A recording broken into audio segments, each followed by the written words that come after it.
बिस्मिल्लाहिर्रहमानिर्रहीम। अस्सलामुअलैकुम।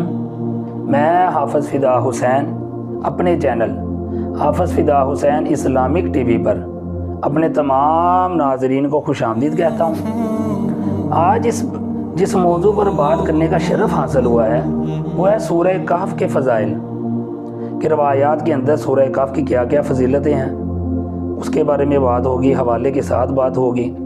उस सूरह कहफ़ के अंदर एक बड़ी शानदार दुआ है और वो मुझे दुआ कैसे मिली वो मैं आपको बताऊंगा आज इंशाअल्लाह ताला अज़्ज़ व जल। उस दुआ के बारे में बात होगी और दुआ जो है वो सहाबे कहफ़ ने वो दुआ मांगी, उनकी फ़ौरन कबूल हो गई। इतनी शानदार दुआ है वो बताऊंगा और कौन सी आयत मुबारक है वो बताऊंगा। इसके अलावा इस सूरत के अंदर सूरह कहफ़ के अंदर एक ऐसी आयत मुबारक भी है कि जिसके पढ़ने से हमारे मोहल्ले में या हम रात के वक्त जब लेट नाइट घर आते हैं तो मोहल्लों में जो आवारा कुत्ते होते हैं उनके हमले से बचने के लिए वो आयत मुबारक बेहतरीन अमल है। अगर वो आयत मुबारक पढ़ ली जाए तो उन कुत्तों के हमले से हम बच सकते हैं। वो आयत मुबारक भी बताई जाएगी, कौन सी आयत है सूरह कहफ़ की वो भी बताऊँगा। तो चलते हैं आज के मौजू सूरह कहफ़ के फ़ज़ाइल। हज़रत बरा बिन आज़िब रज़ी अल्लाह ताला अन्हु रवायत करते हैं कि प्यारे आका अलैहिस्सलातु वस्सलाम के एक सहाबी सूरह कहफ़ की तिलावत फरमा रहे थे तो उनकी एक जानब जो है 2 रस्सियों में घोड़ा बंधा हुआ था।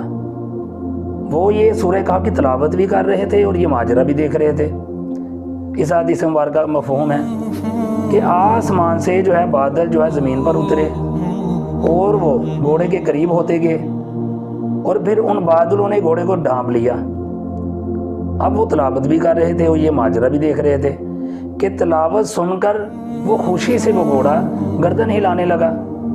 वो सुबह जो है वो सहाबी रसूल प्यारे आका अलैहिस्सलातु वस्सलाम की बारगाह में गए और ये सारा माजरा जो है बयान फरमाया। तो प्यारे आका अलैहिस्सलातु वस्सलाम ने शाह फरमाया वो सकीना थी यानी रहमत तुम्हारे सूरह कहफ़ की तिलावत की वजह से ज़मीन पर उतरी।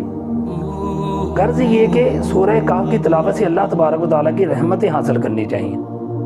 ये सहीहुल बुखारी के अंदर ये रवायत मौजूद है। हज़रत बरा बिन आज़िब रज़ी अल्लाह ताला अन्हु रवायत करते हैं और मुस्लिम शरीफ के अंदर हज़रत अबू दरदा रज़ी अल्लाह ताला अन्हु रवायत करते हैं कि प्यारे आका अलैहिस्सलातु वस्सलाम ने शाह फरमाया जो सूरह कहफ़ की पहली अव्वल 10 आयतों को याद करेगा वो हमेशा के लिए दज्जाल के फितने से महफूज रहेगा। इसी तरह तिरमिज़ी के अंदर भी ये तिरमिज़ी शरीफ के अंदर भी ये रवायत मौजूद है।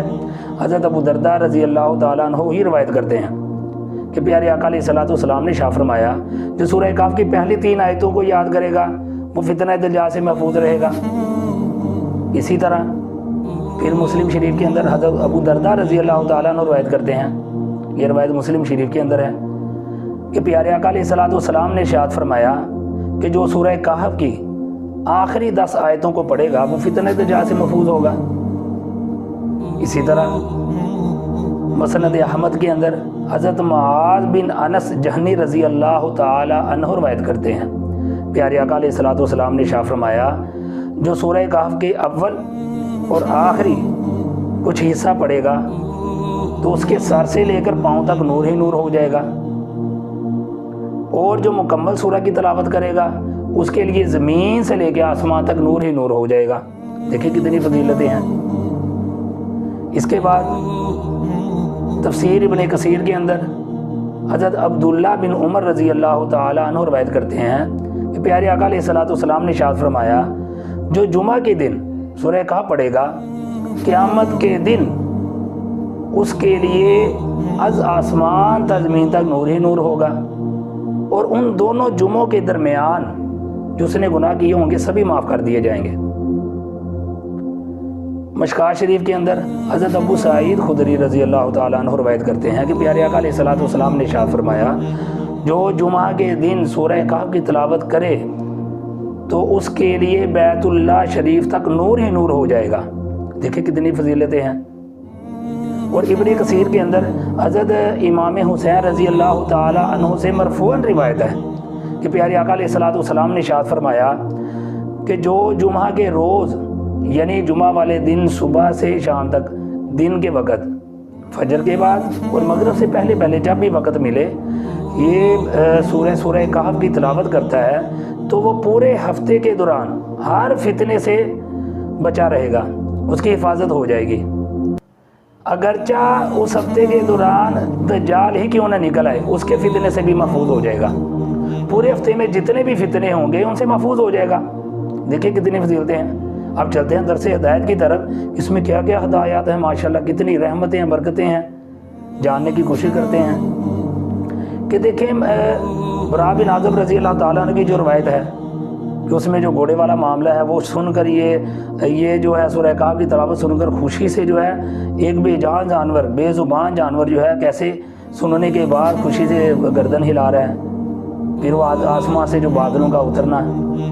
इसी तरह जो मुस्लिम शरीफ के अंदर अबू दरदा रज़ी अल्लाह ताला अन्हु की रवायत है। देखिए जो सबसे बड़ा फितना है प्यारे आका अलैहिस्सलातु वस्सलाम ने शाह फरमाया वो दज्जाल का फितना है। तो कोई भी दुश्मन है उसके लिए हम एक ढाल बनाते हैं, हथियार बनाते हैं उसे बचने के लिए। तो इतने बड़े फितने के लिए प्यारे आका अलैहिस्सलातु वस्सलाम ने क्या आसान अमल अता फरमाया कि जिसकी बरक़ात कितनी ज़्यादा है कि हम पहली 10 आयतों को याद कर लेते हैं और बहुत ही बेशुमार आयात हैं। आखिरी 10 आयात और पहली 10 आयात जो हैं इनको याद कर लेने की बहुत सी फजीलतें हैं। दज्जाल के फितने से बचने के लिए आखिरी और पहली आयात मुबारक को 10 आयत मुबारकों को याद कर लेने से उसके फितने से हमेशा महफूज हो जाएंगे। और मुआज़ बिन अनस जहनी रज़ी अल्लाह ताला अन्हु की रवायत के मुताबिक जो पहला और आखिरी कुछ हिस्सा तिलावत करता है तो उसके सर से लेके पाँव तक नूर ही नूर हो जाएगा। अब ये देखें ना, सुबह के मामलात में जब सूरह यासीन की हम तिलावत करते हैं काम पर जाने से पहले, सुबह फजर के बाद, बहुत से लोग अपनी रूटीन में ज़रूर ये अमल रखते हैं। तो साथ इसको भी अपनी जो है ना मामूलात में शामिल कर लें। इसके फ़ायदे देखें। इसको मामूलात में शामिल करने से क्या होगा, एक तो अगर सूरह कहफ की पहली जो है ना कुछ हिस्सा पढ़ने से, कुछ हिस्से में जो है रवायात में कुछ हिस्सा मौजूद है लेकिन आयतों का तो जिक्र नहीं है। लेकिन देखिए पहली 10 आयतों की जो बरक़ात हैं, जो आखिरी 10 आयतों की बरक़ात हैं, तो आप पहली 10 पढ़ लें और आखिरी 10 पढ़ने से क्या होगा, एक तो आपको याद हो जाएंगी आहिस्ता आहिस्ता ये आयतें। इससे दज्जाल के फितने से आप बच सकेंगे। कभी भी निकल सकता है, दज्जाल का कभी भी ज़हूर हो सकता है रवायात के मुताबिक। तो अगर आप पढ़ लेते हैं तो आपके सर से लेके पाँव तक नूर ही नूर हो जाएगा। इस हालत में आप काम पर जाएंगे तो आपके लिए क्या क्या बरक़ात हैं। और जुमे के दिन जो है ना सूरह कहफ की तिलावत करने से देखें कितनी बरक़ात हैं। उसके लिए ज़मीनों आसमां तक नूर ही नूर हो जाएगा, बैतुल्लाह शरीफ तक नूर ही नूर हो जाएगा। अबू सईद खुदरी रज़ी अल्लाह ताला अन्हु की जो रवायत है। इसी तरह इमाम हुसैन रज़ी अल्लाह ताला अन्हु की जो मरफ़ूअन रिवायत है कि जो सूरह कहफ की तिलावत जुमे वाले दिन करता है तो पूरा हफ्ता जो है वो इससे महफूज रहता है, फितनों से महफूज रहता है। जो पूरे हफ्ते के दौरान इंसान को क्या पता कब कहाँ पर किसी भी फितने में मुब्तला हो जाए। लेकिन इसकी बरक़ात ये हैं कि जुमे वाले दिन जब वो तिलावत करता है सूरह कहफ की तो पूरे हफ्ते के दौरान हर फितने से महफूज हो जाता है। तो इसको भी अपनी मामूलात ज़िंदगी में रख लें। अब आते हैं सूरह कहफ के अंदर वो जो दुआ है वो कैसे मुझे हासिल हुई। मैं सूरह कहफ की तिलावत ना जुमे वाले दिन कर रहा था तो मैं गौर व फिक्र के साथ कुरान मजीद की तिलावत करता हूँ। तो मैं जब 10 नंबर आयत मुबारक पर पहुँचा तो वहाँ पे जब मैंने गौर व फिक्र किया तो ये दुआ सामने आई कि वो जो सहाबे कहफ थे जब गार में शामिल हुए, गार में दाखिल हुए, उन्होंने दुआ मांगी, रब्बना आतिना मिन लदुनका रहमतन वहय्यि लना मिन अमरिना रशदा। ए अल्लाह हमारे लिए अपनी रहमत अता फरमा, हमारे काम में राहयाबी के असबाब पैदा फरमा। देखिए कितनी खूबसूरत दुआ है। असल में ये जो असहाबे कहफ का वाक़या है, असहाबे कहफ का एक तो बहुत बड़ा ये मौजू है, इंशाल्लाह इस पर भी मेरी एक वीडियो अपलोड होगी। लेकिन मैं थोड़ा सा समझाने के लिए बयान कर दूं कि सहाबे कहफ जो है वो गार में गए क्यों। एक बादशाह था दकियानूस जिसका नाम था, वो इतना जालिम था बादशाह कि जो बुत परस्ती से इनकार करता वो उसको कत्ल करवा देता। तो वो जो सहाबे कहफ थे वो अल्लाह ताला पर ईमान ला चुके थे, ईमान की दौलत से माला माल हो चुके थे। तो उन्होंने अपने ईमान की हिफाजत के लिए वो जो है ना जालिम बादशाह से बचने के लिए, अपने ईमान की हिफाजत के लिए वो गार के अंदर दाखिल हुए। लेकिन ये इतनी शानदार दुआ है, मैं और गौर व फिक्र करते हुए जब मैंने तर्जुमे के साथ पढ़ता गया तो 16 नंबर आयत पर जब मैं पहुंचा तो देखिए अल्लाह तबारक व तआला ने एक और अंदाज में ये आयत मुबारक नाज़िल फरमाई। वहाँ पे भी साहब काफ जो है, ये पूरी आयत मुबारक जब आप पढ़ेंगे ना तर्जुमे के साथ, वो आपके सामने आ जाएगी। तो वो जो दोबारा जो जब साहब काफ गार के अंदर दाखिल होने लगते हैं तो आपस में गुफ्तगू कर रहे होते हैं कि हम जो है अल्लाह तबारक व तआला पे ईमान ले आए हैं, बुत परस्ती छोड़ दी है, हम उनसे बेजार हो चुके हैं, हमें गार के अंदर चला जाना चाहिए, अल्लाह तबारक व तआला अपनी रहमत नाज़िल फरमा देगा। वो आपस में जो है ना गुफ्तगू कर रहे थे। तो गुफ्तगू करते करते उन्होंने ये कहा, रब्बुकुम मिन रहमतिही व युहय्यि लकुम मिन अमरिकुम मिरफका। यानी 10 नंबर आयत के अंदर वो दुआ करते हैं, रब्बना आतिना मिन लदुनका रहमतन व हय्यि लना मिन अमरिना रशदा। लेकिन 16 नंबर आयत में ये देखें, आयत मुबारक के अंदर अलग अंदाज में अल्लाह तबारक व तआला ने ये आयत मुबारक नाज़िल फरमाई कि वो कहते हैं रब्बुकुम मिन रहमतिही व युहय्यि लकुम मिन अमरिकुम मिरफका। है हमारे रब, हमारे लिए अपनी बारगाह से रहमत अता फरमा, हमारे काम में आसानियाँ पैदा फरमा। फिर वो गार के अंदर दाखिल हो जाते हैं। ये कितनी शानदार दुआ है, इसको भी अपनी ज़िंदगी के अंदर जो है ना शामिल फरमा लें। देखिए कोई ना कोई इंसान जो है वो अल्लाह तबारक व तआला की रहमत हर वक्त मांगनी चाहिए, रब्बना आतिना मिन लदुनका रहमा। लेकिन हर काम में कहीं ना कहीं जो है ना इंसान जो है वो परेशान है, किसी परेशानी में मुब्तला है, तो उसके लिए ये भी ना साथ पढ़ लिया करें, वयुहय्यि लकुम मिन अमरिकुम मिरफका, या अल्लाह पाक मेरे काम में रहयाबी के सबाब पैदा फरमा। बड़ी शानदार दुआ है। अब जो मैंने एक और बात की थी, जैसे कराची के अंदर भी बहुत सारे ये वाक़यात हुए थे और हर जगह पे ये वाक़यात होते हैं, आमरोनुमा होते हैं कि बच्चों पर बहुत ज़्यादा हमला कर देते हैं कुत्ते, जो आवारा कुत्ते होते हैं। तो उनसे बचने के लिए अपने बच्चों को ये आयत मुबारक सिखाएं। बहुत शानदार आयत है ये, सूरह काफ के अंदर ही ये मौजूद है, क्योंकि साहब काफ के साथ एक कुत्ता भी था। देखें उसका भी नाम है और वायात में उसका नाम भी मौजूद है।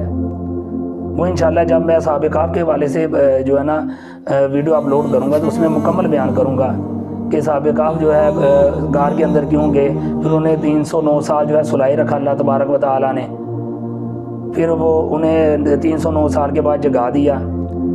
फिर उसके बाद क्या मामला हुआ, उनके साथ एक कुत्ता था, साहब काफ के भी नाम थे, उनके नाम में बड़ी बरकत है, उसकी भी एक रवायत मौजूद है। ये सारा वाक़या इंशाल्लाह साहब काफ के हवाले से एक वीडियो मेरी अपलोड होगी, वो आप ज़रूर देखिएगा। अब वो कौन सी आयत मुबारक है जिसके पढ़ने से आप कुत्ते के हमले से बच सकते हैं? वो सूरह काफ की 18 नंबर आयत है। ये मुकम्मल आयत है। इसमें दरमियान में ये एक जुमला है जो आयत मुबारक है, बिस्मिल्लाहिर्रहमानिर्रहीम, वकल्बुहुम बासितुन ज़िराइहि बिल वसीद, और उनका कुत्ता उनकी चौखट पर दोनों हाथ मिलाए बैठा है। तो आप अपने बच्चों को और ख़ुद भी ये याद करें कि कहीं भी चले जाते हैं कोई वीरान इलाके में, या रात को लेट नाइट बहुत से हज़रात जो हैं काम से आते हैं, तो गली मोहल्लों में आवारा कुत्ते होते हैं, तो उनसे बचने के लिए आयत मुबारक बेहतरीन नुस्खा है। आप ये आयत मुबारक याद कर लें। और सूरह बकरा के अंदर भी ये एक आयत मुबारक है, सुम्मुम बुकमुन उम्युन फहुम ला यरजिऊन। ये दोनों आयत मुबारक को आप अपने बच्चों को ज़रूर सिखाएं, क्योंकि बच्चे जब चीज़ लेने के लिए घर से निकलते हैं गली मोहल्ले में, तो कुत्ते ज़्यादातर बच्चों पर हमला कर देते हैं, क्योंकि बच्चे होते हैं, बड़े जो है अपनी हिफाजत कर सकते हैं, लेकिन अक्सर औकात उन पर भी जो है कई जो है ना बहुत जालिम कुत्ते होते हैं, वो हमला कर देते हैं, उन्हें नुकसान पहुँचा देते हैं। तो बड़ों को भी ये आयत मुबारक याद करनी चाहिए और बच्चों को भी ये आयत मुबारक याद करवाएं। ये दोनों आयत मुबारक, जो भी आयत मुबारक पढ़ लेंगे ना आप, तो उनके हमले से ना इंशाअल्लाह ताला आप बच जाएंगे। इसके लिए आपका यकीन कामिल होना चाहिए। वकल्बुहुम बासितुन ज़िराइहि बिल वसीद और सूरह बकरा की सुम्मुम बुकमुन उम्युन फहुम ला यरजिऊन। इसको आप सूरह काफ खोलें, ये दुआ भी आप देखें, तर्जुमे के साथ देखें और आपके इल्म में इजाफा होगा। और ये 18 नंबर पर ये जो आयत है, वकल्बुहुम बासितुन ज़िराइहि बिल वसीद, वो भी देखें, उसका भी तर्जुमा पढ़ें। इसके अलावा मेरे लिए भी आप दुआ करें और अपने लिए भी दुआ करें। वल्लाहु ताला आलम। सल्लु अलल हबीब सल्लल्लाहु ताला अला मुहम्मद सल्लल्लाहु अलैहि वसल्लम।